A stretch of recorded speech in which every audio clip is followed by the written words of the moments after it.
Thompson's there, Billy in. A goal, Chris Billy, Huddersfield Town. The most famous goal of Chris Billy's life. Is this the moment for Lee Fowler? It is. Take your place in Division 2, Huddersfield Town. Thank you. Champion Steve Simonson's boots now. He's missed. Steve Simonson clears the frame of the goal and collapses in a heap of tears. Huddersfield Town are promoted. Mustafa Schindler has a chance to write his name in Huddersfield Town legend. And he takes that chance!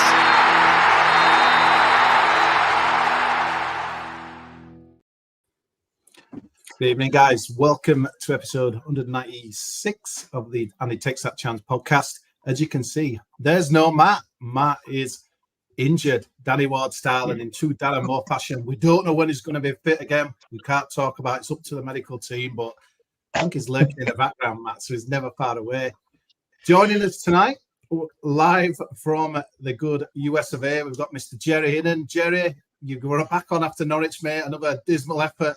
Another defeat, mate, and you're back on, and you must like coming on after a defeat.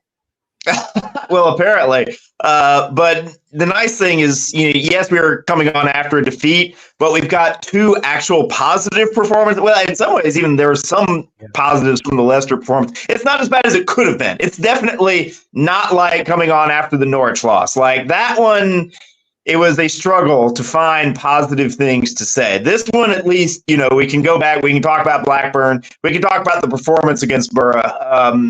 So it's not going to be quite, the panning for gold where, we've got this mountain of dust that we're trying to sift through and find positive things to say. Thank goodness, after the Blackburn game, we won't have to dig quite so deep this time around. No. Jerry, a bit of a veteran on the Andy Takes That Chance podcast, but a podcast virgin, losing his virginity tonight with us is Will. Will, mate, Dev, I hope you've warmed up right. We don't want to be doing any hamstrings in the first 15, 20 minutes, mate, and medley and getting taken off. Mate, how are you? Yeah, I'm doing well, thanks, Kosi. Nice to be on. I'm quite a long-time listener, but I've never actually been on the pod before. So, yeah, looking forward to my debut. Hoping it's more Steve Mounier than, let's say, Yaya Sanogo or something like that. Don't you think it looks a bit like John Wellington, mate? Well, because I'm ginger. No. Scott Arfield? No, I don't know.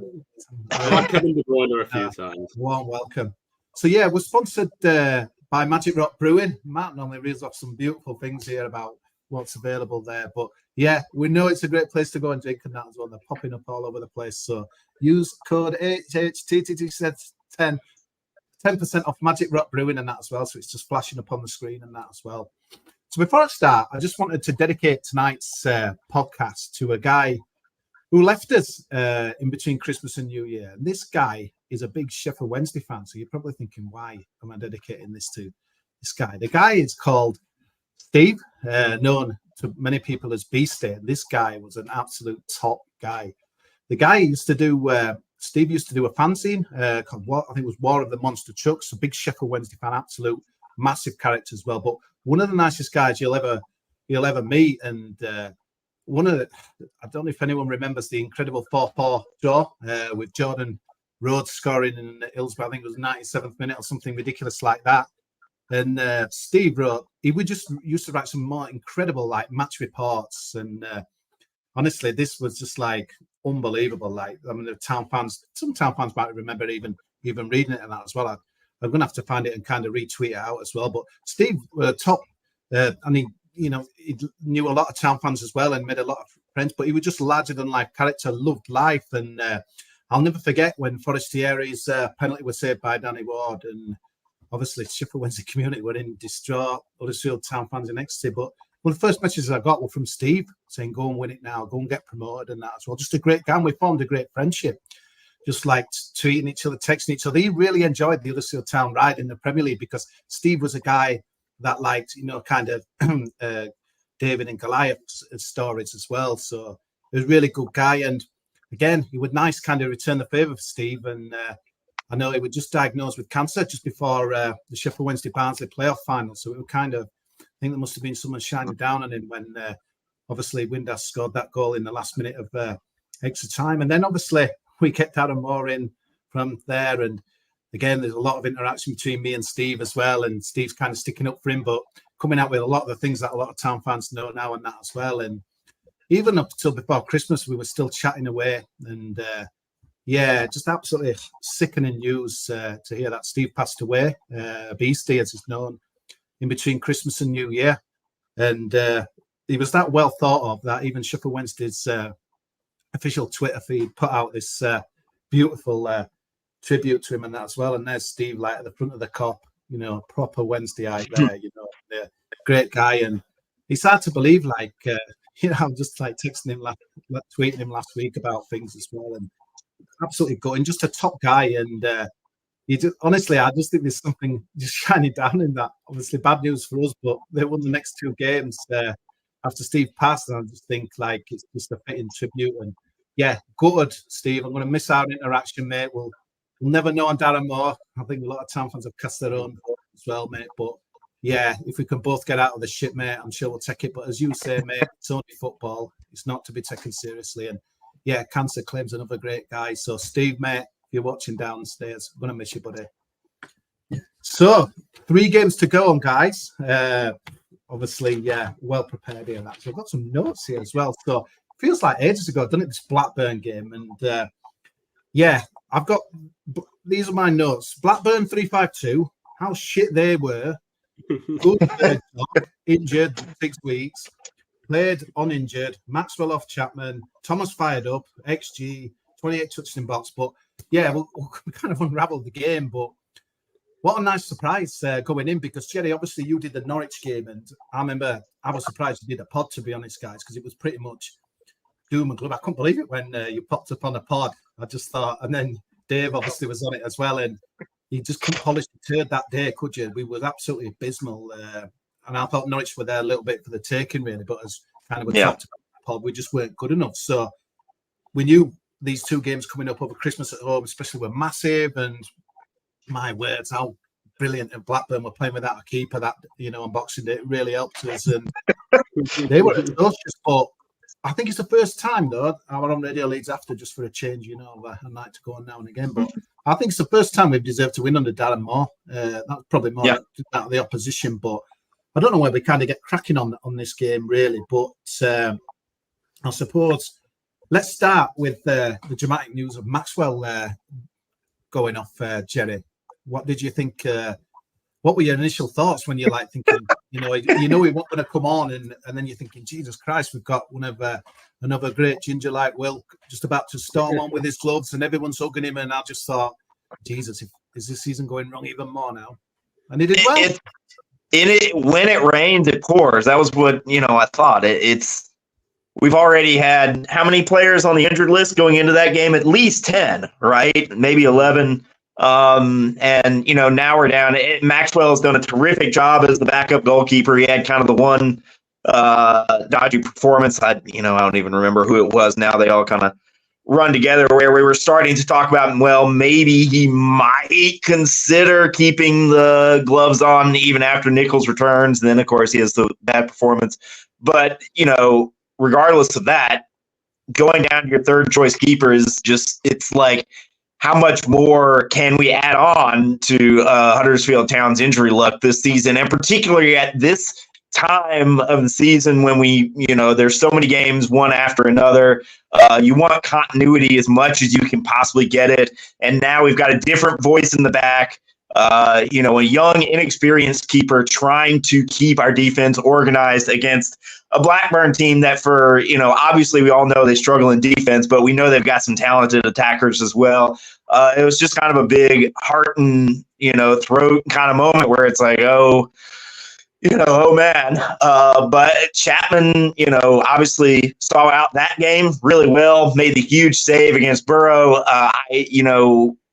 No complaints whatsoever about Jacob Chapman and his performances over those 2 games. He, as well as Maxwell did, Chapman, again, just kind of stepped in, did his job, did more than it, honestly, with the save against Burrow.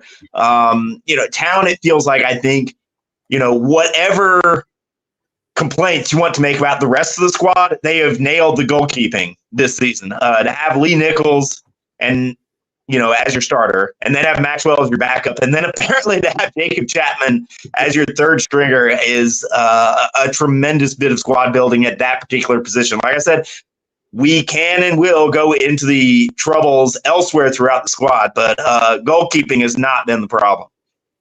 Yeah, I'd echo that, Jerry. I think when Chapman came on, I think it was about 40 minutes, and he took a few deep breaths, and the players were hugging him, and I was like, "Oh God, he can't be that bad." And he took a couple of deep breaths, hoofed the ball up the pitch, and there was no trouble there. And then after that, I think credit to the defence, because he really didn't have anything to do. I think there was a chance early in the second half where he kind of parried it onto a defender, went out for a corner. I mean, it was a decent ball in, so not the end of the world with that. And then after that, I don't think they really tested him. Credit to the defence. And the Blackburn performance was, it was a really good. They were good. You would help yourself. It was like one of those buffets, wasn't it? On you have your turkey and that, you've got your leftovers, and just pretty minging and that as well. But let's talk about G Medley in the first goal. Obviously, thanks to the keeper, I wrote his name down here because we need to give him a good praise. Leopold Wallstedt, awful and Swedish, I put. So but. You know what, though? It does frustrate me that at times with Town, we get near the box. We don't, I know it's the old, buy a ticket, win the raffle kind of thing, but it was, obviously an abysmal day weather-wise. Has it ever stopped raining, by the way, since Christmas? Honestly, it just seems to be raining permanently, but have a shot, greasy surface, and underneath it goes. I think back yourself. I think Edley does frustrate me a little bit sometimes. I know he's only a young boy, but back yourself, mate. In it goes. And an assist from Sorba Thomas, who again over the Christmas period, probably maybe not as much as in the Leicester game, but I think the both games over Christmas again just continued his great form. But we won up, and then Delano Bergsog, who absolutely outstanding, probably his best game in the Town shirt. I don't know if you guys agree. I know.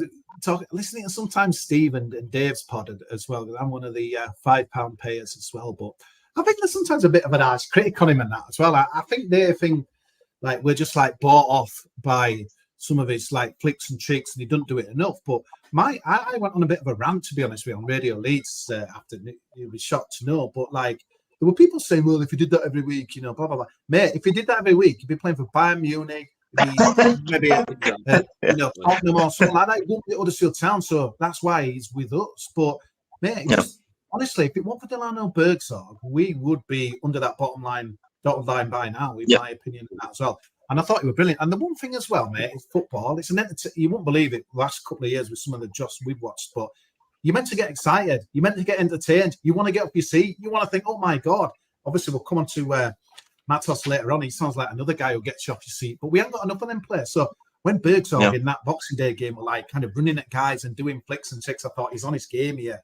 And it don't happen enough, and we know it. And Norwich were ironic, Jerry. They only a few days before, obviously, had a bit of a spat with the fans, but everyone were all in love with him again. And he sets up Sorba Thomas, and again, an unselfish act where he's been criticised for his selfish act as well. So, Will, I don't know. I've praised Bergsog enough, and frustratingly, we can't praise him anymore because he's injured now. But it's he's been big on it for us this first half of the season. It must have been a pretty grim bar, really. Huge. He's been the talisman for me so far. Him and Sorba, maybe Hellick as well. But I think Bergsog's just got that stature about him. He takes the game by the scruff of the neck. When he gets the ball, you often know something's going to happen. I don't know if we're going to come on to this, but the tackle on him was an absolute disgrace, I thought. A shin-high, cynical tackle. Stopped. I wouldn't say it was, an obvious goal-scoring opportunity, but it wasn't far off. And the fact that he went to injure him and only got a yellow card from a Premier League referee on that. And then I think, I don't know if you guys have seen it, but George Saville for Millwall did very similar against Norwich. I think it was the last round of fixtures. And he got a straight red card. They appealed it, and he's out for 3 matches for the exact same challenge. It's literally identical. So, I was a bit miffed with that. And it's cost him. He's been injured for the last 2 games, and you never know. Middlesbrough at home, when we were the better side, I think that we missed him. So yeah, but I do think Delano Bergzorg's huge for us. I think if we've got an option to buy, we need to do it. I think it's rumored to be $1 million, and I think in a good team, Will, I think he'd be out. I think he'd be even better. I think sure. in a team full of poor. I'll say poor, but there's some good players, isn't there? But mostly average players. I think he'd be really good, and I think ideally, he'd be a man you bring off the bench, last 20-25 minutes, win you a game, cause some commotions with because no one knows. Probably he don't know what he's going to do in that as well. But I think I know we're going to delve into the recruitment, and we've criticised the recruitment so many times on this podcast, but there's one they've definitely got right, Cherry. That's for sure. Yeah. Isn't it? Oh, absolutely.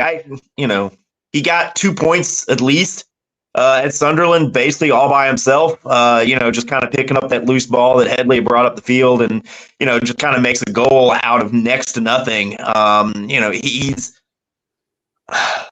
He's been our most effective striker this season, hands down. Nobody's even close. Sorba, I think, would get the title of our most effective attacking player. But Bergzorg is the guy where you say, okay, who on Town's front line, who out of our attacking players is going to get on the ball and stick it in the back of the net? Delano Bergzorg is the first guy you're going to bet on every single time. He's been a terrific player. I do think in terms of squad building, there's a little bit of an overlap with Koroma, but he's been the better option, I think, over Koroma. And, Koroma, I think, is due for a goal. He's now hit the bar twice in the past 2 games. He's going to get himself one here in the very near future as well. And in some ways, it's nice to have 2 of these kind of guys that, you just kind of wind them up, put them on the ball and let them go. And particularly in a team like Towns that is not going to do a lot of kind of slow build up and need some guys who you can say, well, maybe they'll get us a goal out of nothing, as we saw, again at Sunderland, where Town were definitely not in control of that game. They were not generating lots of chances, but they put Delano Bergzorg on the ball.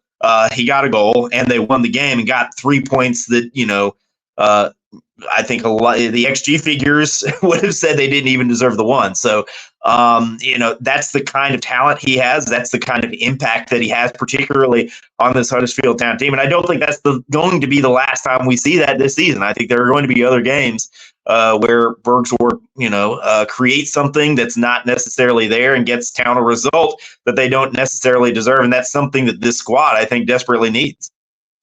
Yeah, but he played on injured from what I've been hearing, so that's just poor from, I know if he wants to play on, he were having a big game, but could cost us. And again, nothing. This is, I think, what's frustrating with Darren Moore. Where did you start? He couldn't even write a book. But one of the things that really frustrates me, you don't get to know any time scales with anything, does he? When he's coming back injured and stuff like that as well. So, yeah, I think he's being taken for a scan, and he could be out for a month, which would be a big blow for us as well. And I mean, he's not even a striker, Jerry, but he's been asked to play. In that role, and I don't think he's let anyone down. I think if you're doing a kind of a player of the half year, you probably put Ellick there, Thomas, and I don't think Bergzorg could be far behind mate, and that as well. But he was really funny because I were defending him big on radio leagues, and then Oggy kind of butted in to the conversation, said Rich is just that like the Dutch players, and he kind of reeled off Janino Bakuna and people like. Dean Gorey and going back even further and stuff, kind of saying, they're just temperamental and he kind of the passion as well. So the fact that he had a bit of a tete-a-tete at Carrow Road with the fans, I mean? There's someone who gives a shit there, mate, and that's what we need, even more of these kind of players. So, I was pleased to have it see our day in the sun, and I'm going to kill the back now. And at the end of the game, he came over with his shirt and gave it to a little lad at the front, and that's what I thought was nice. And then singing and dancing with the Cowshed Law at the end. So really good. So pretty gutted. And we'll move on Middlesbrough in a minute, but proper gutted not to see his name on that sheet. And obviously we'll come on to that in a minute as well. Will, I want to ask you about David Kazuma because he went to wing back for this game and he's obviously carried on playing there as well. And again, I think, rudely missed him off there as kind of one of our better players this year, but it's not probably his preferred position, but he's got a good engine, mate. Obviously, he likes to tackle. Passing's a bit hit and miss, but I don't think he's let anyone down in that position, has he? He didn't on Boxing Day. Yeah, no, I agree. I think he's done a good job there. He's he's a high energy player and he can put a tackle in. And I think I almost prefer him there than midfield. I think he sort of gets at the left hand side of the opposition quite well, and he can pass the ball a bit better than someone like Matty Pearson. I know Pearson plays right centre back or right back, but when he gets the ball in a system like this, you basically know he's going to punt it long and we're going to lose the ball. Whereas with someone like Kasumu down that right hand side, he tends to kind of pick out a striker, and helps with that sort of pattern of play that we've got going at the moment. I saw a thing. I don't know the exact stat, but when we play Wiles, Hogg, and Radoni as the middle three, we tend to get a result. I think 4 of our wins have come with that midfield three, and when others are involved, which obviously has to include Kasumu, I don't think we've won a game. Maybe won one. So I think at the minute he's good there. Right wing back. Ideally, we can bring someone in that is a natural right wing back, but I don't know how realistic that is. I'm happy with Kasumu for the time being. Put it that way. Yeah, he had a big game as well. Again, 28 touches in their box over there, 26. I know they were poor, but I mean, it's refreshing. He just felt a little bit different on Boxing Day. That tempered by how bad they were, but at last we were on the front foot. We were going forward. There were people excited. When we scored the third, I'm sure I saw about 10 people carted out to Huddersfield Royal Infirmary with the shock that Huddersfield Town were winning 3-0 at home and we were attacking. And I think, I take high blood pressure tablets myself, so I'm a bit concerned that I might be heading out there as well. But it was quite incredible, really. When you sat there thinking, Jesus Christ, Huddersfield Town are 3-0 up after 68 minutes, and then again, it kind of will come on the middle of the game in a minute, but the only problem is your bench is absolute dross. So basically, anyone we were bringing on, apart from Karoma for Bergtorg, definitely was kind of just making the team weaker as well. And Ben Wiles, who, did have a good game. And again, I thought he did all right on Friday. My days mixed up with Friday, but obviously cost us with a penalty. We'll come on to the Borough game in a minute as well. But all in all, we disappear on Boxing Day thinking, here we go. But the one question they did ask me on the radio was, what do you think of Middlesbrough? It's Friday night. And I says, look, mate, if Middlesbrough don't turn up, we'll have a chance. But if they do, we won't. I just don't trust this team and squad whatsoever. I just think if anyone's on their game ahead of us, I think if it's like they're on that. I mean, it stands to reason, obviously, with 21st. But I just thought we're all about Middlesbrough, where the Carrick's boys would turn up and, that were the key on Friday. We'll move on to Friday's game now on that as well. So, again, the biggest, I don't know about you guys, but 6:45 on Friday night, I was like, Bergson, where is he? I'm like looking at the bench, he's gone. Chapman, I think we pretty much knew Chapman were going to start, didn't we? And that's well, I don't think he'll come back from an hamstring injury so quick as well. And then the game starts, and then Johnny Ogg goes down, mate, and the signal's given, and off he goes, mate. And it's just honestly, what is going on this season? There's a few people in another WhatsApp group that I'm on kind of thinks there's something more sinister in it. I know we've had other seasons before where different managers, different trainings, injuries, did Warnock run him into the ground, blah. I don't know what you could put. What is going on, mate? Injury number probably 11 was that, wasn't it? Hogs off, and it was poorly though, wasn't it? I think it was an illness rather than an injury, which obviously kept him out as well at Leicester yesterday. But it's always a blow in it to see your captain go off, even at his ripe old age of 35, mate. Yeah, I think I was going to mention that. I think it was illness rather than injury. So, but obviously it ruled him out of the last game as well. It's one of them. When it always seems to be the case when you're doing poorly, everyone goes down injured. Everyone's ill. No one wants to play. When you're doing well, when in past seasons when we've done well, we've barely had an injury. So I don't know if it's just luck of the draw, if they're being overtrained, or if, like you say, maybe some more sinister players are dipping out. I mean, I know Warnock had a go at our medical team when he first came in about Danny Ward. Danny Ward hadn't played for a while, and he said that the medical team were kind of overprotecting him. Gave Danny Ward a ring and said, are you fit to play on Saturday? And he was like, yeah, of course I am. So sometimes I think maybe they're overprotected. But like I say, it does seem to be the way at the minute that everyone, they're dropping like flies. Having said that, we have had more of them back recently, and in turn, we have been seeing better performances. So, maybe we've had our bad luck with injuries and it's about to get better. And if it does, better players to choose from, hopefully upturning results. But yeah, we'll have to see. The thing is, Will, though, that the game, we kind of followed on, didn't we? I thought there was a good atmosphere in the ground. And again, I can't believe I'm saying this, but we were on the front foot. I think we had 16 shots to their 9 at the end. 25 touches in the box, Chrome at the bar, I think it was. Dale Martin says their performance don't make points. They did on Boxing Day, didn't on Friday. And we'll dissect the game a little bit now and that as well. So obviously we're going at half time, Jerry, 0-0. What were your thoughts? I thought, a good round of applause off, which you don't normally get with town games these days, and unless we're winning. So I think that told you all you need to know, that we were, doing the business and looking good. I was thrilled. The Blackburn performance is one we have seen at least a couple of times. We saw they played really well against Ipswich right at the beginning of Moore's tenure. We're a little bit unfortunate not to draw one of the best, or excuse me, not to beat one of the best teams in the division that day. They had a very good second half against Southampton, who are now, making a big promotion push as well. We ended up getting a very deserved equalizer from Ben Jackson, which, that shot was a little bit fortunate, but Town 100% deserved that goal, deserved that result. And then, both of those games, I thought, well, okay, here we go. We're going to push forward under Moore, and we're going to start going up the table. And both times after those performances, they sank down into the muck and back into Fotheringham ball, and things got miserable. So after the Blackburn game, which Sorba's goal in that game, the second one, the third one is awesome, but the second one where it's like, okay, they have truly gone for it. They are in control of this game.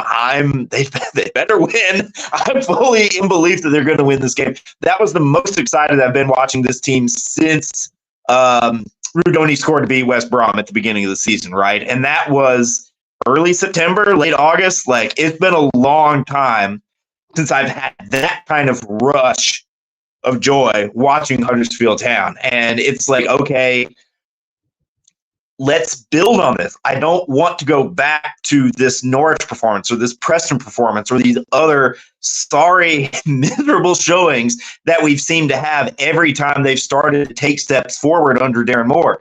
And so that first half against Borough, even though, obviously they gave up the ridiculous chance that I still can't believe Jones whiffed on there in the first half. It's kind of like, well, I can't say Town deserved to be ahead after giving up that chance. But first of all, credit to Uta for getting back and actually clearing that ball off the line. A lot of players would have quit running after that. They would have just said, well, that's in the back of the net, and quit. Uta kept running, and when Jones whiffed, Uta was there to actually clear it.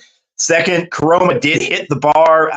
Really unlucky. I think he's on his left foot rather than his right, which is a little bit unfortunate if we just sort of do the mirror image and he's on the other side of the box. I think that ball goes in the net 10 times out of 10.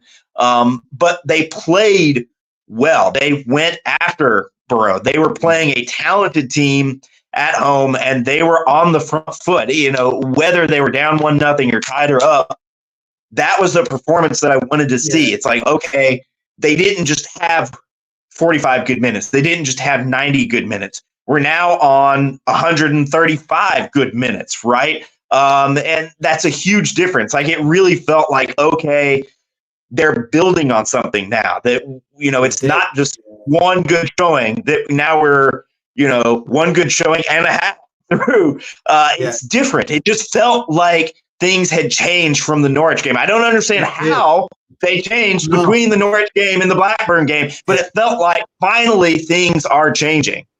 Yeah, it did, Jerry. And you know what? But the Town in you knows that as well as it's going, and we just have an habit of this. We'll move on to Leicester after, obviously, but we seem to concede goals like first 5 to 10 minutes of the second half, and there we go again. I'm thinking it was such a bad goal, and I think he's probably got him in Nakayama. Only Nakayama and Chapman will know, was there a call?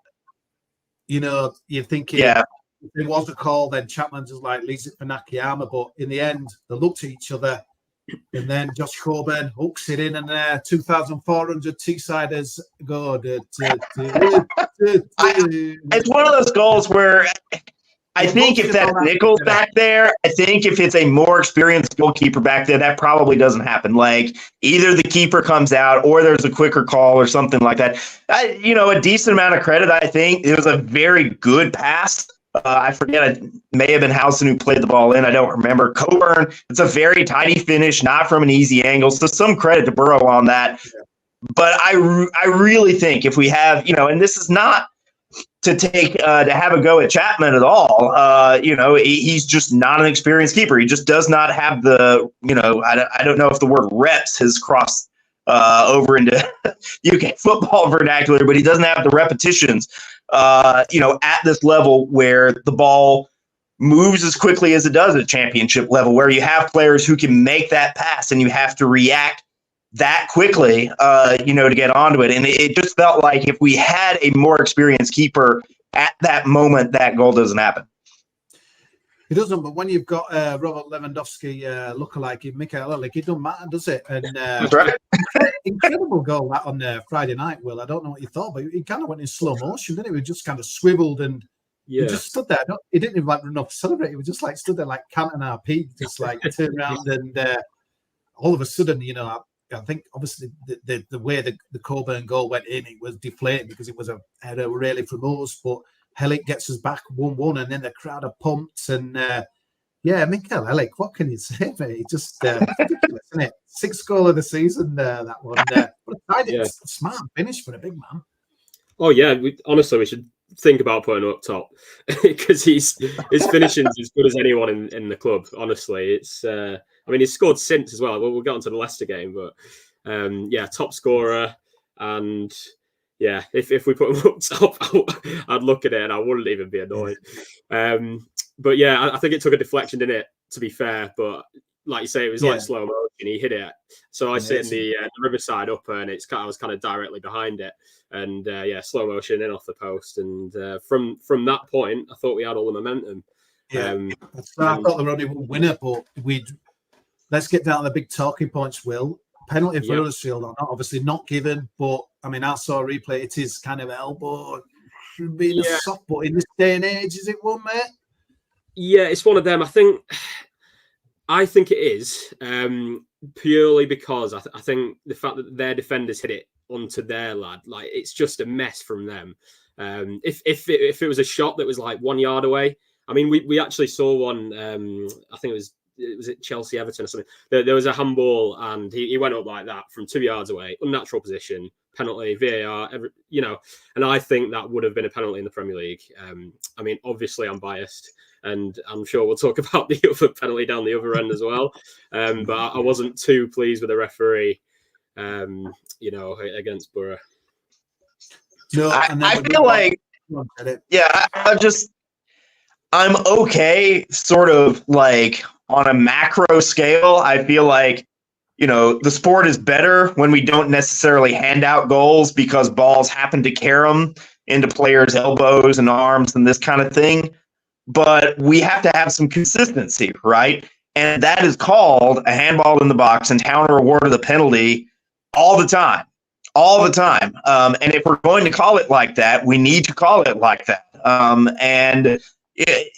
me, that one was at least as obvious, maybe more so than the one that they got in Millwall where, the ball caroms off the guy's hand in the dying minutes after Bradshaw takes the shot. We've had our two seasons now. We won't get another. Millwall, enjoy it, mate. I guess back for the video. That's it. We've done, mate. No more. Yeah, I came away thinking we have to have some edict for all the officials in the championship that Huddersfield are simply not allowed to get penalties at home. It's not, sorry, there's an unwritten rule somewhere, they're not allowed. It's really the only explanation for all of this, which makes, of course, the penalty given for Burrow later all the more infuriating. Yeah, obviously the big moment of the game, but I thought the big moment of the game was before that, mate. They made 3 changes, Clark, McGree and Engel, and we didn't make one. And you know what, mate? There were people texting me saying he's got to change it. Change it to what? The bench was a joke. The bench. There's no one there. I don't think it's not even a good League One standard. I think it's he's struggling down there. Pathetic. And you knew it before the game. And someone like Ben Wiles, let's move on to the penalty. He was knackered. He had nothing left to give. I know he's getting a bit of hammer in the comments. We'll read some of them out in a minute. But it's like, the guy was knackered, mate. He should have been off. But he came on. Yeah. And to be honest, mate, I keep changing my mind on this. I thought it was a penalty at the time.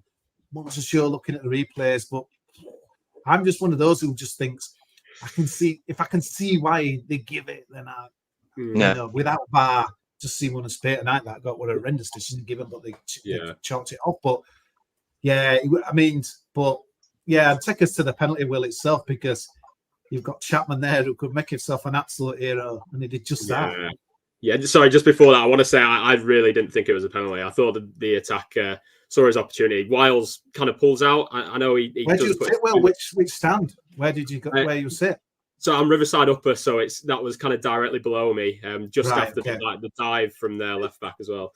Just putting that out there, but I think it was Morgan Rogers, wasn't it? It's very clever, and you know they're probably all taught to do it these days. But he ends up horizontal with both his feet into Wiles' left leg, and I just thought referee was just instantly gave it, and that's what it is with Town though. It has to be so obvious for us to get a penalty. Whereas, how many penalties have we conceded over the last couple of seasons, like high boots or just soft stuff that shouldn't really usually be a free goal? And for that for me was just a dive. But the save, wow, that's one of the best penalty saves I've ever seen. Honestly, easily for me, mate. It was sensational, wasn't it? And that as well. I know. Jonathan Elson, it just felt even sweeter. But honestly, there's only Town where this bloody voodoo thing can happen. So the guy ex-Leeds who's had his penalty saved and we're going, whoa, like that in front of him and giving him up. You just can't make it up what happens from that. You can't, can you? I mean, the first thing, the first thing I said was just defend it, because Chapman didn't deserve that. I was shouting, please just. I'd had a couple of beers to be fair, but I was saying, please just defend it, get it out, and then we go again, and we might nick a winner. And obviously, he down onto the floor. You're not telling me he wanted to eat it like that, did? Yeah. I couldn't believe it, man. He completely scuffed it. No, it's a complete scuff. It's 100% luck. It's a terrible shot. He completely screwed it up, and it went in 3 inches over the head of, I think it was Lees who was getting back. Like, he scuffed it into the one part of that goal where it was going to go in. Like, didn't hit the bar and bounce out.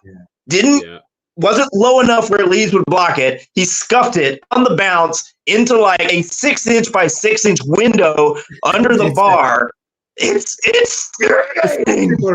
I was sat next to Matt this game, and as soon as it were rising off the floor, I thought it's in. They're not going to get back to it. And I think it was Ellick as well coming back, or Leeds, and honestly, and then he went absolute wild, didn't he? Like running towards the Riverside as though someone had abused his dad or what have you. And honestly, he just hurts even more that it would had to be him after the penalty. That was a brilliant save, and we were absolutely on his knees, weren't we? And I think we had a little Hudlin came on, obviously. Desperation for Nakayama, and I think there was something just slid across the box in the Hudlin where I wouldn't say we're inches away. I think it was a little bit more than that, but that's all we had to muster. And honestly, we walked away thinking, hang on a minute here, we feel like we're a bit hard done by. And I was speaking to a couple of Borough fans after I had a drink with them, and they were like, "Yeah, you should have got a draw minimum." But I was thinking, hang on a minute, they missed an open goal, they missed the penalty, and they've still beaten us. So. But I don't know. It just felt weird, man. It just depends how you look at it, doesn't it? It was a good performance. I mean, obviously, it's an infuriating game. Like, it's one you never want to lose, where you get that save from Chapman. You hit the bar. Hudlin's chance late.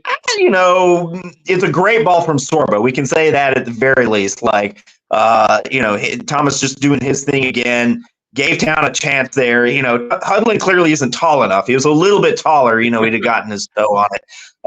But it's, again, for me, it's one of those where I was more encouraged by the performance than I was disappointed by the result. Just because, again, that was what we needed to see, that we didn't, just have the flash in the pan. And the other thing, honestly, Town, it's felt like to me, have gotten a few results they didn't necessarily deserve. We already talked about Sunderland, where Bergthor scores and they just kind of hang on. You know, we had one earlier this season, you know, the QPR win, frankly, was not encouraging, where, you know, they played 10 great minutes of football at the beginning, you know, put the ball in the net twice and then kind of hang on for the final 80 minutes. You know, and I get Dale's point that performances don't necessarily make points. But over the long term, I would say that they do. If Town keep playing the way they did against Borough, they keep being on the front foot. They keep putting balls in the box, getting those touches in the box, creating the chances. I do think the results are going to come. And so, you know, did it stink? Did it suck? Was it awful? Yeah. You know, having finished that game and not getting even a point out of it? Yeah. But, you know, we've had so many games this season where at the end of the 90 minutes, it's just like, that was garbage. Against Borough, that was very much not garbage. That was something that it can build on. It's not like the Norwich game. It's not like the Preston game. One of these things is not like the other. And so, you know, I think despite the loss, it's kind of still, you know, I felt okay coming away from that. I felt okay even coming away from the Leicester game. I mean, no, we'll get to that in a minute. But even that one, you know, it's been worse. That much we can absolutely say. I didn't feel okay, Jerry, because I just thought Middlesbrough were there for the taking, and you look at their result yesterday against Coventry, mate. I think they're not too much this season, but it was purely the bench for me that did it. I know the penalty, etc., but it was embarrassing, really, and the Hildred coming on almost like kind of a sympathy vote. But just a quick one before we move on, I'll ask you that. Who should have been the edge of the box from the Town point of view? What do you reckon for the when it came out? Because he had a lot of time, didn't he? So I'm Tim here. I have to look at it again, Tom. To be honest, I off the top of my head, I don't know. No, it should have been Peckham. I've got to say this, Matt. So Romani Edwards Green is born in Peckham, and we are calling him Friday Franz Beckenbauer. Oh man. I know. We better move on swiftly anyway to Leicester. Got to have that as well. So, yeah, just gutted really on that because I didn't think they were really good. And when the Middlesbrough fans are telling you that, we should have had something in that as well. But you know what, mate? Leicester City, I didn't want to bring myself to watch this game. I really didn't. The credit to those that went and that as well, especially at £35. It's a pretty disgusting price and that as well. But, you know... Yeah, I just didn't think we had any chance whatsoever. Yeah, I kind of thought we went. You know what? We played all right, I thought, overall. Again, another injury curse. G Medley, I don't know, it's too big, I think, to say the game changed, but there's no doubt for me when Ayina come on and Headley, we were weakened and it cost us. And again, it's only a young guy, so I don't want to tear into Ayina as well. But obviously, Beckenbauer came in for Hogg at the start and that as well. And Leicester describe it on their website as a regulation and win. And I think it's just a bit scary how when you're so good, like all of a sudden they were 3-0 up, and it's just like you're thinking, hang on a minute here, like you've not even tried here, and we're upping and puffing. But let me get some positives though out here and that as well. We had 19 touches in their box, which apparently is like the third highest this season for anyone who's gone there. We obviously hit the woodwork for Crummer. We showed a bit of balls. I think Matt Elliott, who was the co-commentator, obviously a great centre-back in his day. Leicester were giving us quite a bit of praise, really, because I think the brief was we were going to come and just bore everyone to death and sit back, which, you know, we sat back a bit, but we kind of come forward when we did and that as well. We had 12 shots. We had 25% position, which we probably had agreed on before the game that would happen as well. And obviously our star striker, Michel Helik, scored his 7th goal of the season, but I suppose we don't want to delve too much into this game because we knew we were going to get beat. I don't know what to think really in that as well. It was just a bit. It was good to see Lee Nichols back, probably at fault for the free kick. Indeed, I mean, but that first goal, that cannon, you don't mind going behind to some quality. That's what I'm meaning with the Middlesbrough game, Jed. It's like that goal. Yeah, when it went to cock up, but that cannon. I mean, a guy who Matt in that preview that hopefully everyone's read about strikers maybe coming in. Not now after that, but boom, bloody Nichols had dived after it ring goals. It was that much of a. It just shows, doesn't it, when you've got the quality they have. It's just like one small error and it's in. But just summing up overall. Don't want to delve too much into this, but it was a routine win, regulation win as they called it. Really, wasn't it? But I'm just glad it were. I'm just glad we didn't get kind of overrun, and the fact that Town fans clapped them off, and there seems to be quite a bit of positivity after the 4-1 defeat. Kind of says it all, doesn't it? It sounds ridiculous, doesn't it? We've lost 4-1, and people, including myself, are not too angry. I made a point on Twitter, or X as it's now, that it didn't feel... It's Twitter. It's Twitter, sorry. It didn't feel like the Leeds game, for example, where we were absolutely steamrolled and it was done within half an hour and everyone left at half-time. It felt like we were competitive. Like you say, I don't know what minute Headley came off on, but when that reshuffle, I think, really did us. Headley was comfortable on that left-hand side. Then I think Nakayama went to left wing-back. Lees went to the left. Aina, I think he was in the middle or on the right. And I think it just shook us a bit. And when Tom Cannon is literally cannoning a goal like that, and like you said, before Nichols has even dived, it's hit the back of the net. And I think that was their first shot of the game. And it's just one of them. We'd done so well, but after that, I think that was curtains, because we didn't feel like, although we were in the game and we were looking neat and tidy, it didn't feel like we had a goal in us at that point. And then it just got bad to worse after halftime. We started slowly again after halftime. I don't know if it's Moore's team talks. If they're anything like his interviews, then you can kind of see why they start slow. But yeah, and then obviously Helic popped up, gave us a tiny bit of hope, and then they kind of quashed that quite quickly after. But like I say, I can see where people are coming from. You can't come away from a 4-1 defeat thinking, oh, that was all right, that. But I think there are positives. And although, we lost to Borough, we lost to Leicester, it does feel like we are doing a bit better performance-wise, and there are easier games around the corner. So fingers crossed. That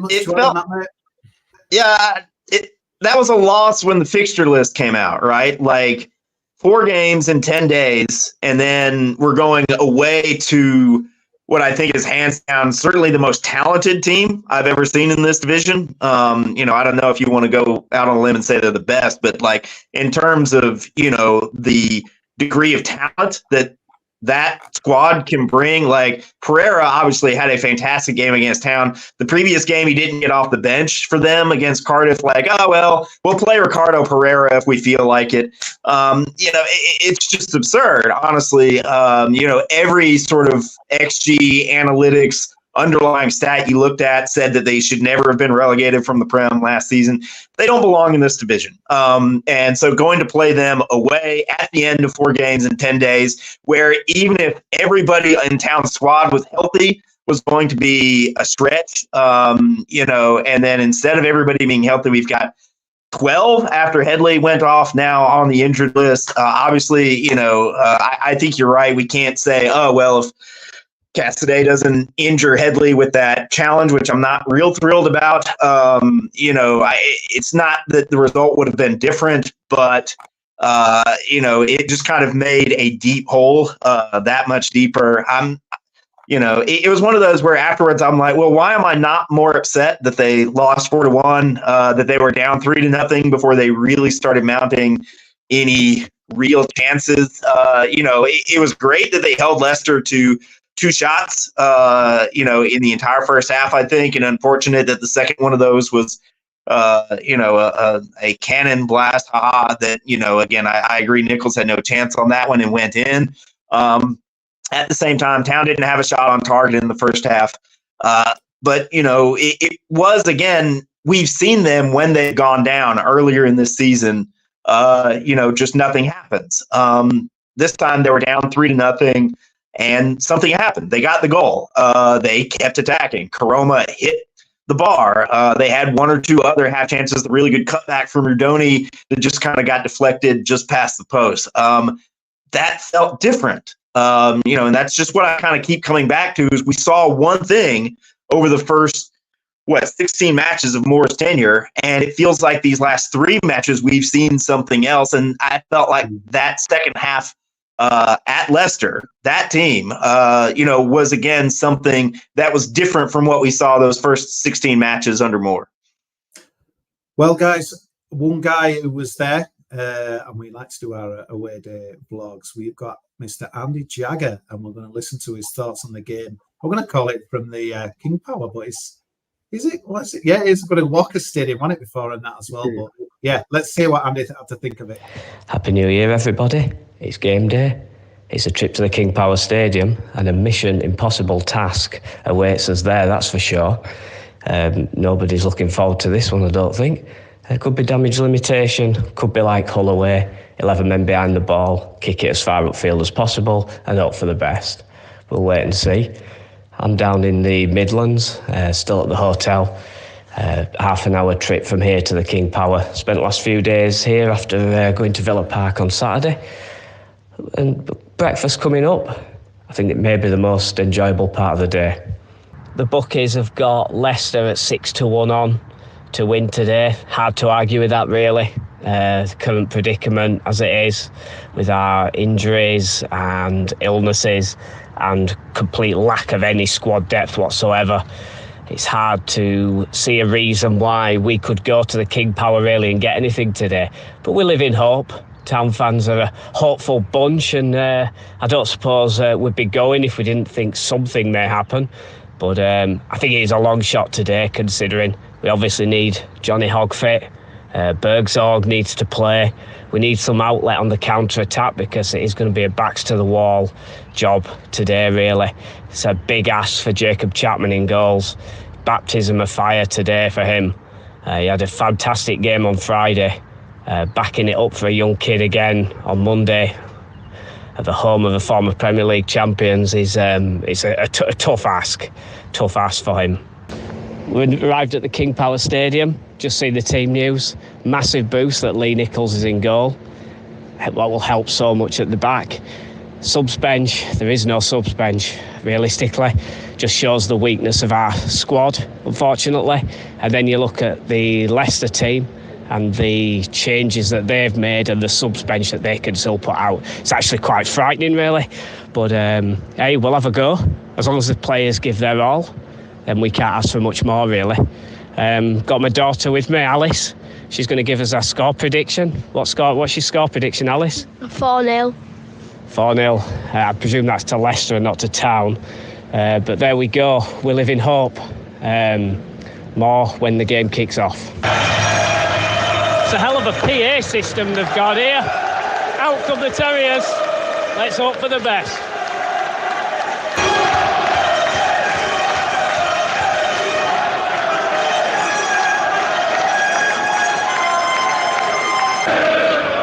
Been a really positive start from Town.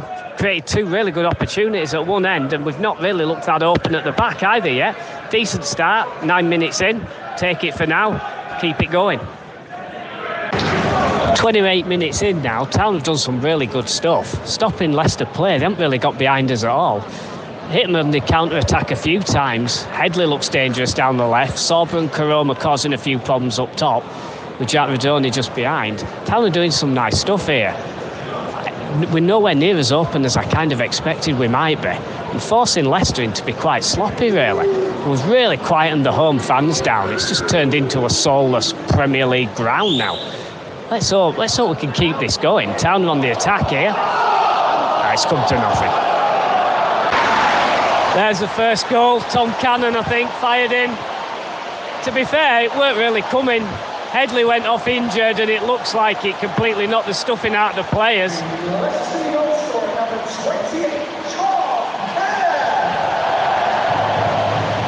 I didn't realise there were any home supporters here. They've just suddenly woken up, I think. Shame that. Town have been trying really hard. Done so many good things. Certainly can't knock the effort and commitment again. They're really trying hard. Just a total lack of number of players and lack of quality.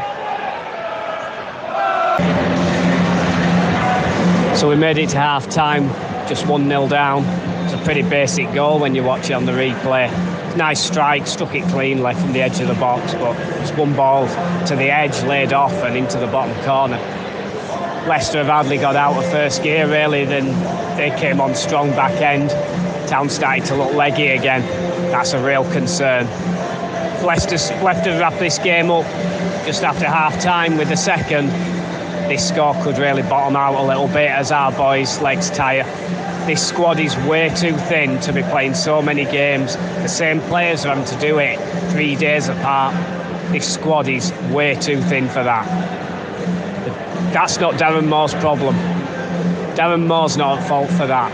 The knives will be out for Moore again, no doubt about it. But it really isn't all his problem. I'm not saying he's the answer, but I don't think he's all the problem. Been badly let down off the field in the summer transfer window, and all that is coming back to haunt us now.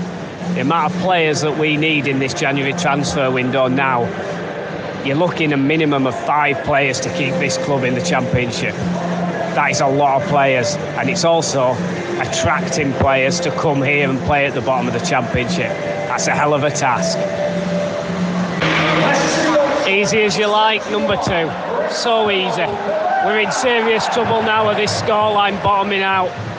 This could get heavy. This could get really, really heavy, this defeat.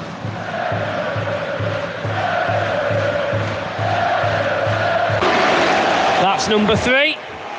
This is getting way too easy now. Tom Cannon just strolled in behind Tom Lees there. Quite frightening, really, what this could end up. Oh, hey up! We've scored. I think it was Josh Karoma, I think, just poked in there from the corner. Bit of a scramble. Town fans celebrated it like we've won the FA Cup. Something to cheer at least on an afternoon which was starting to turn a little sour.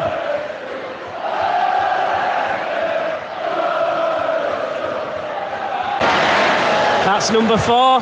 Virtually dribbled past Lee Nichols. In off the inside of his post. Direct from a free kick. Town have had a go, to be fair to them. Can't knock the effort, can't knock the endeavour.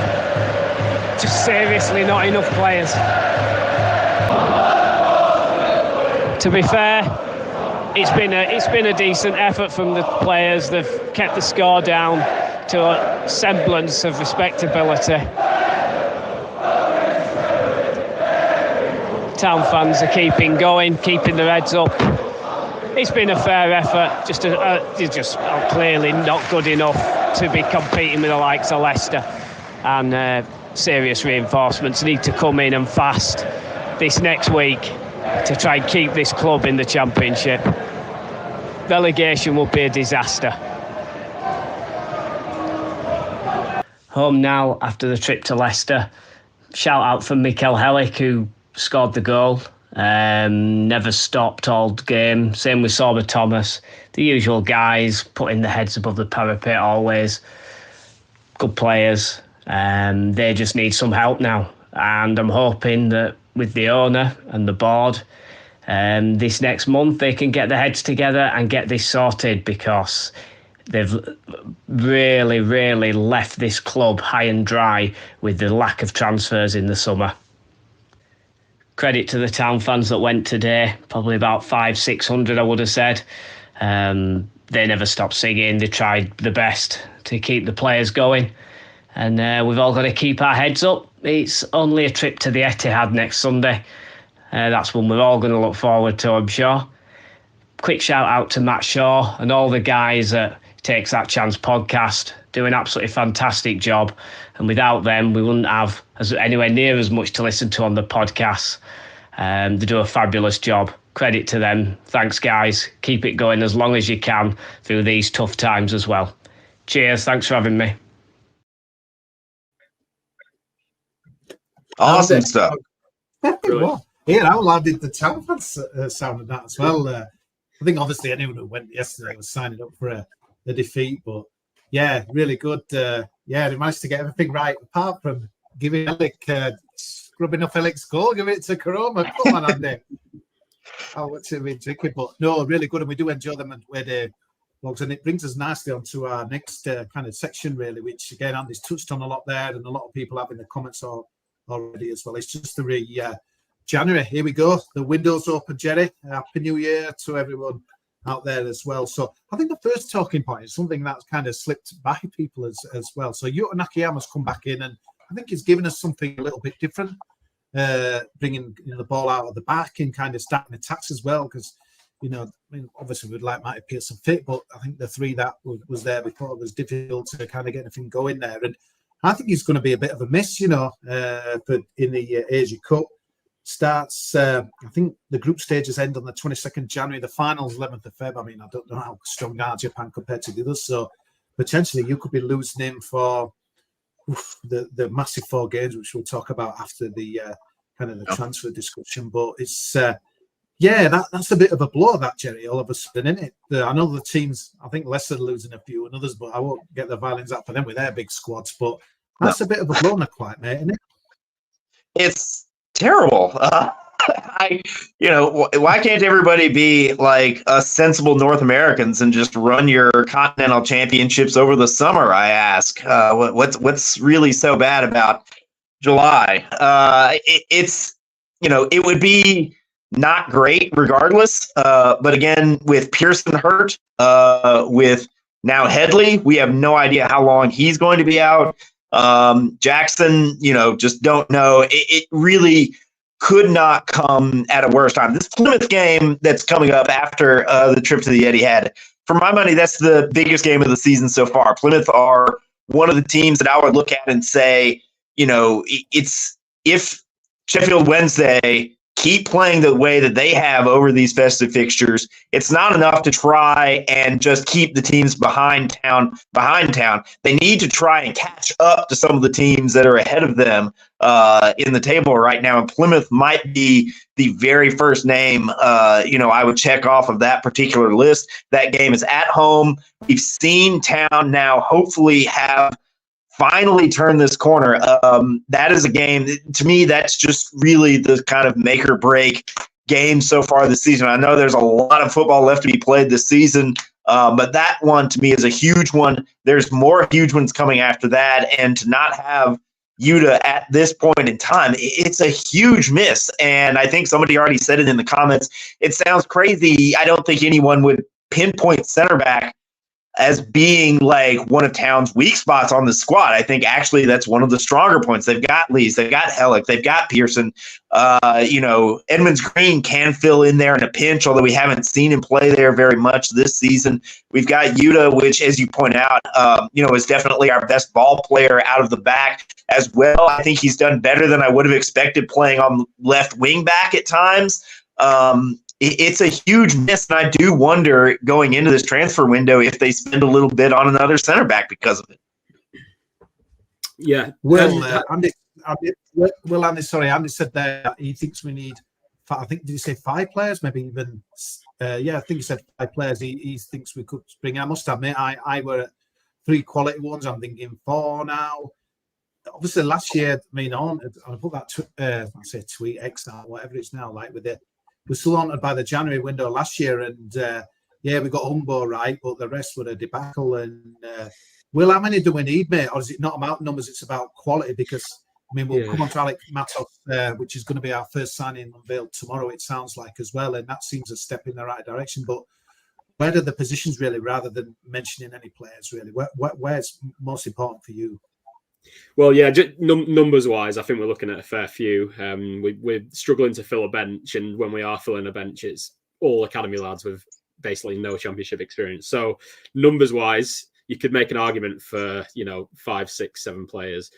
In terms of first 11 players, I don't think we're that far off. I think, obviously, we're lacking striker or strikers, so I would be looking to bring in 2 strikers.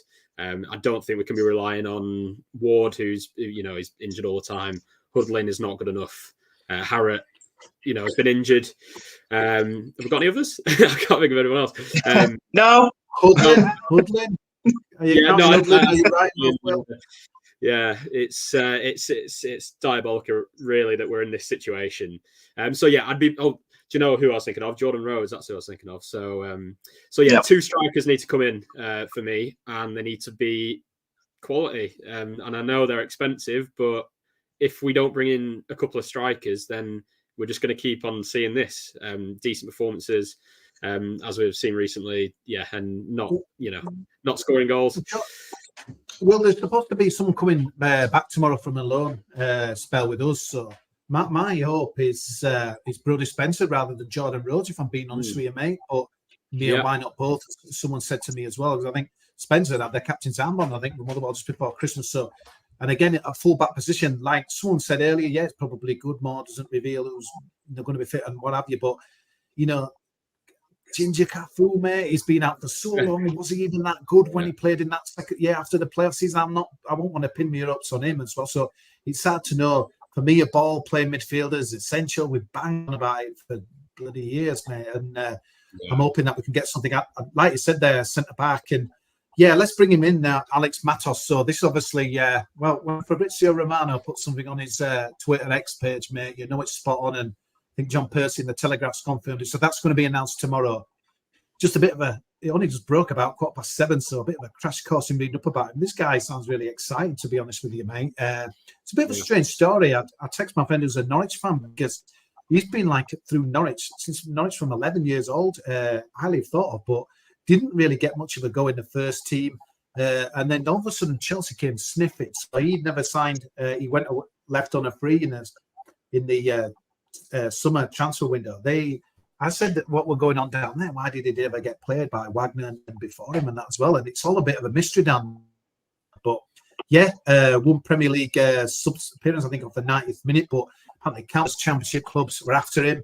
He is a winger, but he can play as a forward. Apparently, someone, I won't reveal my sources, but someone saw him today at PPG. Not PPG Canalside anymore, but it's the 3 words were fast as fuck. Hopefully, it's after 10 get away with that. And I said to Jerry off, it's all ready and he can do his own singing after half an hour. But you know what, though? We're needing quality. We need weapons. We needing people to be, to have a go at people. We just saw limited bits from Bergzog, and then you're thinking, wow, they're on the back foot of defenders. This guy he sounds a bit of a coup, to be honest with you, mate. Sounds like there were a lot of clubs after him. The fact that he's choosing Huddersfield Town for his development, getting involved in a relegation battle says a lot about the character of the guy as well. And obviously, you've had like me an hour's worth of reading up on this guy, but he sounds as though he could be what we need, mate. Yeah, absolutely. I mean, I'd be lying if I said I didn't know. Sorry, I didn't know who he was an hour ago, put it that way. But I've read the article on The Athletic, and usually when Fabrizio Romano tweets about a player, it's kind of, you can get a bit excited, can't you? I actually read he can play centre mid as well, so I don't know if that's where we're looking to use him. At the minute, I wouldn't say winger is the biggest issue we've got. I think if you consider, Thomas Karoma, Bergzorg, and then if we ever see someone like Pat Jones play, I think winger we're pretty covered. So I wonder if he'll be playing as kind of like a number 8, maybe instead of Wiles, or even a number 6. I read that he's quite like a strong tackler. So I don't know if he's going to come in a centre mid role. But the fact that he's been on Chelsea's bench for I think it's like the last 3 months or something. It says a lot about him if Mauricio Pochettino's kind of using him over some of the players that they've signed. How much have they spent? Like hundreds of millions, and he's getting he must be impressing in training. So I think we could be quite excited about this one, but I'm not going to do the typical Town thing of pretend I knew who he was an hour ago, because I didn't. But he does sound really exciting. I think the thing is just we needed something to lift us a little bit. I mean, that Blackburn game's kind of fading fast, and the Sheffield Wednesday revival will finish off with the kind of having a look at the relegation picture. But just a bit down in the dumps, really, wondering what you can get. And while Jerry, you don't want to pin your hopes on a 19-year-old guy who's played 3 minutes off the bench for Chelsea. We need to cling on to any up that we've got. And again, I'm talking about entertainment business, excitement.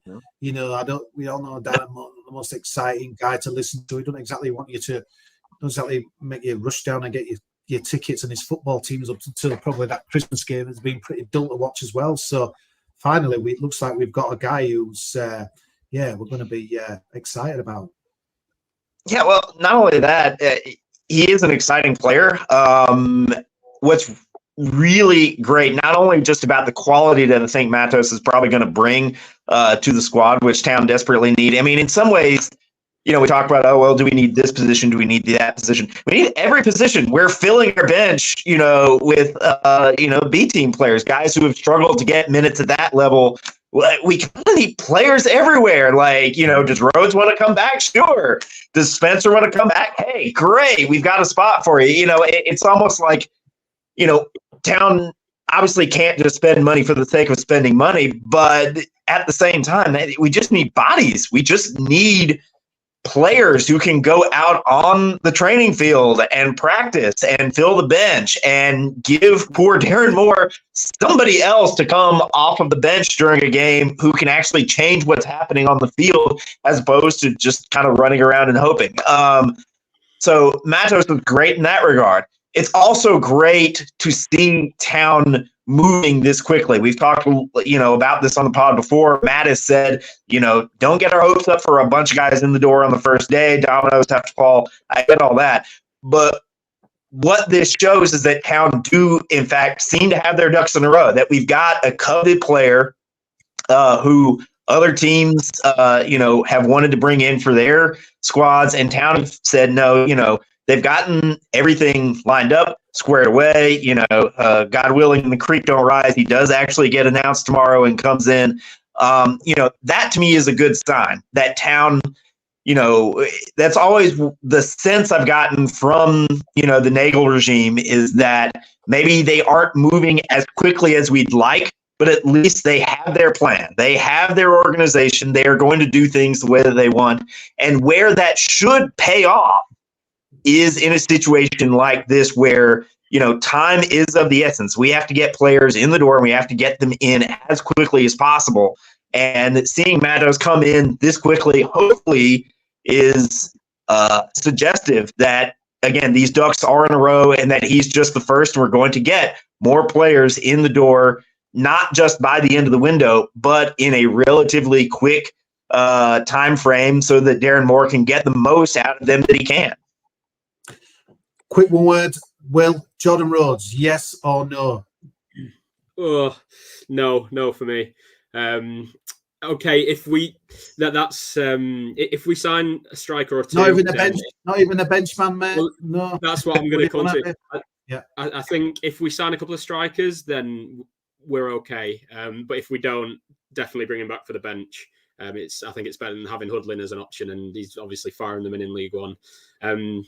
Obviously it's a different ball game in the Championship, but maybe as a bench option if Ward continues to be injured, if Harrett's injured, and if our only option is Hudlin. But for me, I think we need to be moving on. We need to be signing some quality because otherwise we're just going to be in the same spot again over and over and over again. And I think, for me, probably time to move on.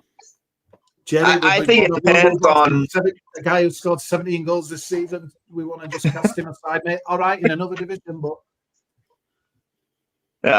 for me, it depends on how injured Ward and Harrett are. If they don't expect them back anytime soon, then I think they need to bring Rhodes in. And again, before this recent stretch, I would say, well, Rhodes is a finisher. He's not a creator, right? Like, are Town really creating enough chances for Jordan Rhodes to be able to finish? And a few games ago, I would have said, no chance. After seeing these last couple, I'm like, well, maybe they can actually use a Jordan Rhodes who, he isn't necessarily going to be super strong with his back to goal, isn't going to do a lot of pressing, isn't going to do some of the things that we need Town strikers to do. That's not his strength. That being said, over these last couple of games, especially the way Sorba's played, the way the team has played as a whole, maybe we could generate the kinds of chances that Jordan Rhodes would thrive off of. So, again, for me, it depends on what Ward is more of the player I think that Town need in that role, but I have no idea when he's going to be available again. I don't know how good he's going to be when he is. For me, I would want that sort of information before I made a final decision, but that's why I'm not in charge, et cetera. For now, I'm kind of with Will. I don't, if they sign a couple of strikers, I would say we can leave him at Blackpool. But if Ward is out for a while, if Harrett, can't even help on the bench, then I think it's probably time to bring him in. Yeah, it's difficult, isn't it? Because, like, I think Daddy Legs had a post earlier on. It's good. It's like she said, oh, yeah, Redoni coming back with a nice surprise for us all. And it was, because obviously no one has a clue when he's very coy in his press conference and stuff. But it makes it hard to have this discussion, really, because, like you said there, is Ward fit? I had a post on Instagram. He looked knackered to me, mate. Don't look like I'm maybe season over or, not far off that Easter or something. But again, you're just guessing with a lot of stuff. But yeah, it's just good to see Matos, coming in pretty quickly. And yeah, let's move on to the discussion really on the games coming up, because the trouble is that with these signings, they need, when you think about last year, Canberra, he kind of, wow, fit was he? Obviously knocked out with a disaster with the fitness. And we haven't got time to mess about, because these, Lee Oates mentioned there, these are probably defining games. The Plymouth game is massive. And I've been told to people like that, I think it's almost like not an easy win, but this is going to be a win for Huddersfield Town. Plymouth score a lot of goals, and they won't have any fear coming, mate. And that is far from a 3 points for Town. Then you've got Blackburn. Hopefully they're still in the same mode that they were on Boxing Day. But Plymouth, Blackburn, QPR, who knows if that'll be on? Depends if they play Bournemouth. I'm assuming Manchester City might beat us on Sunday. You never know. But QPR, Bournemouth on Saturday, I don't know whether there'll be two reserve sides. So anything could happen there. But let's assume that game's on. That's Sunday on Sky TV. So Plymouth, Blackburn, QPR, and Sheffield Wednesday. Our next 4 games are, I know everything's hyped up, massive, and this, that, and the other. But these games are huge, and these load signings, these need to be ready to rumble, mate, don't they? Yeah.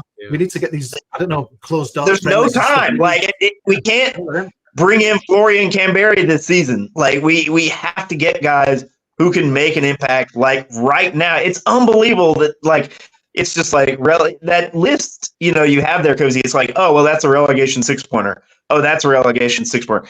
Oh, that one. Yeah, that one's also a 6-pointer. It's just a crazy amount of season-defining games, one after another. And it's tough. I could wave my magic wand and move those a few weeks later, once we're maybe a little bit more removed from this injury crisis, once we've got these new signings a little bit bedded in, that would be better. But that's not the way it's worked out. They have to arrive, ready to go. The only good thing is, Jerry, though, for me, is that if this is, new on, let's forget about him, because it was just he could do stuff no one can, but basically, there's going to be players coming in who's just never really noticed your town. They don't really understand probably relegation scrap and stuff. So I'd like to think that they won't be spooked by these games, and they'll play with a bit of freedom. Yeah. It's like, I want to prove myself. This is what I'm looking anyway, and that as well. But obviously, Warnock showed with the same group of players, because he didn't have a window that he turned around. But we've got to forget about him, because this is how it is. But it's like, again, obviously, Chris Green's named those colours to the more outmasked, and there's quite a few on there as well. But part of me wonders if more will go in, would Matos come? And although that would discuss, I think, what I had on your pod, where, kind of Matt were reckoning that they come or whatever, with our results thrown in before these wins at Preston and last night. I know that Senate tempered the game, but I don't know if you saw it. But they're on a roll. God, everyone's saying that, though. It's obviously But the place is bouncing, mate. They thought they were doomed. Mate, they're only 3 behind us with pretty much same goal difference and stuff as well. So all of a sudden, I'm thinking it's one spot, obviously tempered with that QPR who I were talking up. They've had a shocker. They haven't won any of the last 6. So rather than where they're doomed. But to me, all of a sudden, there's 2 spots. You're looking up. Rooney's gone today. So you can't think that Birmingham will mess about. They'll get someone in. So you'd expect them to rise. And the Plymouth game, we've got to try and drag them in. Stoke, and it's going to be an absolute hang on to you, that stuff, isn't it, this, man? Yeah, that's why the Plymouth game is so important, because we need to be dragging a couple of other teams down to this level. Because, like you say, Sheffield Wednesday, they look like they'll get themselves out of it. I guess QPR had a similar spell, and everyone thought, they'd just be out of it within a few weeks, and they're struggling again. So maybe we'll see something similar with Wednesday. But yeah, I think we can't be relying on Wednesday, Rotherham and QPR anymore, put it that way. I think at least 1, maybe 2 of them will catch us soon, maybe in the next couple of weeks. Good but yeah, Matt there, isn't it? Yeah, I didn't know that. Go on, Matt. That's what I like. Is he Rod Stewart? What a hairdo that is. But yeah, injured chair's no good, as we all know. Yeah. Yeah, so I think these next 4 games are huge. I mean, we know we can beat Blackburn, so hopefully we'll go into that game with a bit of confidence. And if we can beat Plymouth in the meantime, then even better. I think QPR away will be tough because they're going to be bang up for it. But yeah, we're capable of beating them. And then who is it after that, Kosi? Sheffield Wednesday after QPR. If that Sheffield game Wednesday home, yeah. God, they come thick and fast on these huge games. So that's going to be probably going to be a must-win. We won't mention that one after Southampton, but Southampton. no.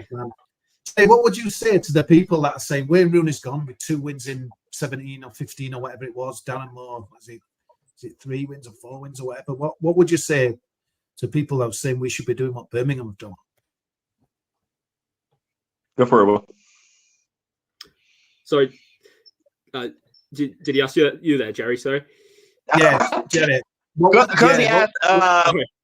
So a lot of people are saying Birmingham have gotten rid of Rooney after, 3 wins in 15? 3, roughly the same record that Moore has at Town.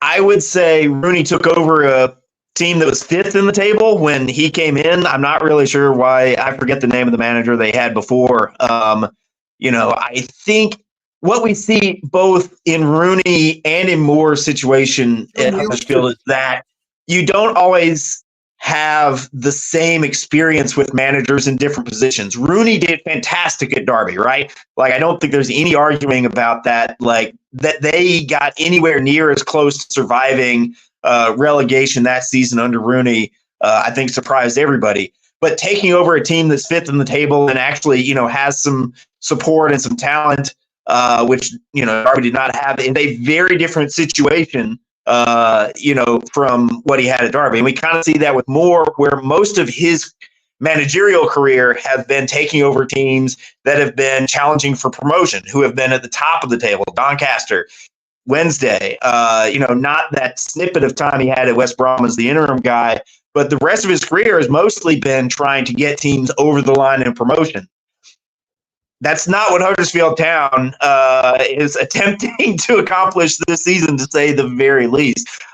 And so I think there has been a kind of steep learning curve. I think ultimately what I would say the difference between these two guys, is that learning curve is so steep for Moore, and the squad has been so unhelpful that I think you can give him more slack than I think Rooney deserved at Brum. I at the same time, the Moore out folks, if we had not seen what we saw against Blackburn, if we had not seen to some extent what we saw against Borough, I might be on that side of the fence as well. I think the Blackburn game was just absolutely critical for this season. We were talking about, after the Norwich game with Matt and Dave, like, he had to have one of those wins. It felt like the performances were even more important than the win. If you get another one of these kind of QPR type wins where, you're just kind of hanging on, by the skin of your teeth at home, that's not really going to be all that encouraging. We needed to see that something had changed, and against Blackburn, something had changed. And then it seems like it continued to have changed over these last couple of games. So I'm encouraged. I think that encouragement is reason enough to say that there's a difference between Moore and Rooney's situations. Will, Joby McAnuff were ramping up the pressure last night after the game by kind of dissing Moore's football compared to Roll and, pedestrian. He were kind of criticising Moore, really, like for the style of football, which obviously, will be music to a lot of ears of the critics of Moore, of Huddersfield, and obviously Roll's kind of football were certainly good to watch last night. But does it worry you a little bit, Will, that, I couldn't believe it when I looked last night, but we've got the same points as we had this time last year under everyone's friend, Mr. Mark Fotheringham, with a game less. And because part of me thinks honestly, that scares me a little bit to think we had to win the last 6. We won 6 out of the last 9, didn't we, in a miracle thingy. But it just shows, mate, the work we've got to do, where you could look above and you see we're only a few points behind this and behind that. But mate, we need bloody wins, man. We need points where there's a lot of work to do, mate. Yeah, well, I've come with a couple of stats that I read today on forum. So let's start with Darren Moore. So his record: played 19, won 3, drawn 8, lost 8, 17 points. Mark Fotheringham played 21, won 5, drawn 6, lost 10, and we were on 21 points. So essentially, Moore's got 2 games to get 4 points, or else he'll be doing worse than what Mark Fotheringham was doing. And bearing in mind, Mark Fotheringham, ask any Town fan, he's probably in the top 3 worst managers of like the last decade minimum. Yeah, it's not great. However, I think the last few performances, and I know they don't equate to points, or they didn't equate to points just yet. I think it would be daft to sack him now, especially when you got new players coming through the door. You've seen some performances where it's not going to take much to get over the line in these sort of games. You've got some easier games coming up. If you just tear it up now, I think it would probably be a disaster. All the uncertainty. I think there's probably players, for example, Matos, who have signed up to more ball. God help him, but he's coming through the door, knowing that Darren Moore's going to be his manager, and then if he leaves, if we sacked him tomorrow on his first day, then what's he going to think, and what's other players going to think?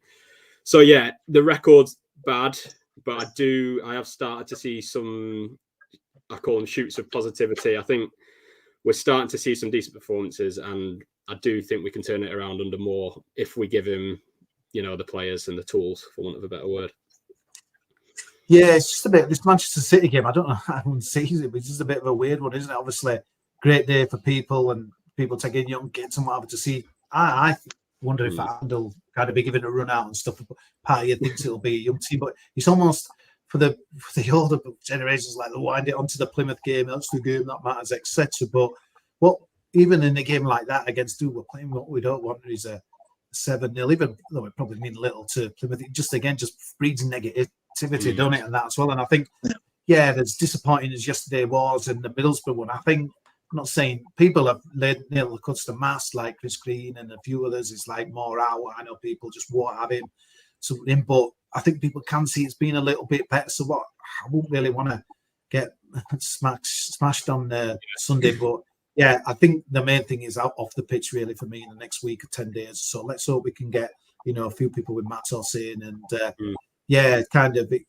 Honestly, it's just Groundhog Year and day, isn't it? Again, here we go again, and just seeing that Sheffield Wednesday. I don't know what you thought if you even watched it, but it just might have been the warm-up, the galvanising, the crowd, them going singing, and do you know what I mean? We haven't really got that love for Moore that they have got for Roll, and I don't know where the QPR thing's heading. Good to see from Matt there that some big injuries there and stuff. But you look up, obviously Birmingham, Stoke, Plymouth, we can drag into it. There's a few other teams in there, but I'm not looking at others. I'm looking at us. We got to get us house in order. And like you said, when we can't even fill a bench, mate, and like you said, was it Jerry or Andy? I think it was Andy on the vlog. It's like we're basically playing with 11 players, aren't we? We haven't got a bench, so it's poor, but yeah. And that's about it, guys. I think we've got an hour and a half, but we have 3 games to fill. So when I'm getting ticked off the map for being too long and going to sleep, that's it as well. But yeah, Will Sterling debut, mate, and that's well.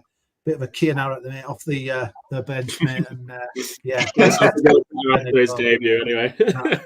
I never cease to be amazed with your enthusiasm. It's hard enough for me to drag myself 4.9 miles to the stadium, mate, but you're all thousands of miles away, and you've got the enthusiasm let's hope Alex Matos will have when he comes in as well. But yeah, thanks for watching, guys. Thanks for listening. Thanks for your comments, and we will bow out with an American ending. So I'll see you soon.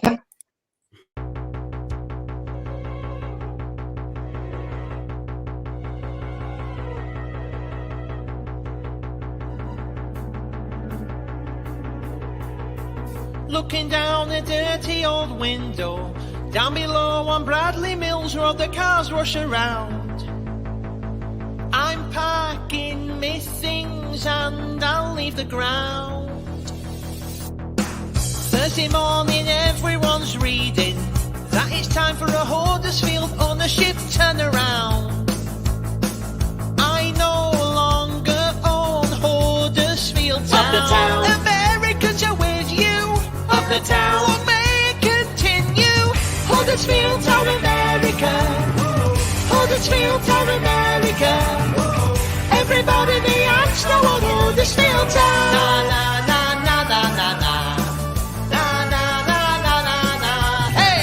Na na na na na na na. Na na na na na na. 40 million fucking quid. Plus another 6 against the end of this bastard season. Fucking hell. I've spent a fucking shitload. What's that in dollars, lads? Hey, you lot, hey up. Howdy, yeehaw, y'all. Hey, aluminum, faucet, junior high, pee-wee soccer, diapers, spelling the word colour with no U in it. Jesse Marsh, actually no, fuck that, we're not having him.